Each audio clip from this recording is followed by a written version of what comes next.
শুক্রবার অনুষ্ঠিত হয় বিআইএফএ অ্যাওয়ার্ড অনুষ্ঠান। চলচ্চিত্র ও নাট্যাঙ্গনের গুণী শিল্পীদের সম্মাননা জানাতে নিয়মিত করা হয় এই আয়োজন। পর্দার সেরা অভিনয় শিল্পীদেরও নির্বাচিত করে দেওয়া হয় বিশেষ সম্মাননা ও পুরস্কার। তারই ধারায় এবার আইএফএ অ্যাওয়ার্ড জিতে নিলেন পর্দার জনপ্রিয় অভিনেত্রী মেহজাবিন চৌধুরী। শনিবার সামাজিক মাধ্যমে এই সুখবরটি জানিয়ে দিলেন অভিনেত্রী নিজেই। মূলত প্রিয়মালতী চলচ্চিত্রে তার দুর্দান্ত অভিনয়ের জন্য দর্শকপ্রিয়তার ভিত্তিতে জনপ্রিয় সেরা অভিনেত্রী বিভাগে বিজয়ী হয়েছেন মেহজাবিন।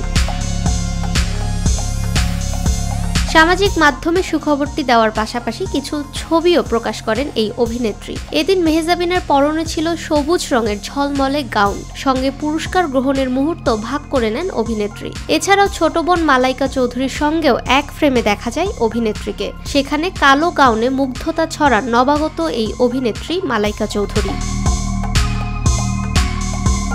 ছোট পর্দায় প্রায় এক দশক ধরে দাপট ধরে রেখে সাম্প্রতিক সময়ে পরপর বড় পর্দায় কাজ করছেন মেহজাবিন। তাই অভিনেত্রীর পরিচয় এখন আরও প্রসারিত ও সমৃদ্ধ।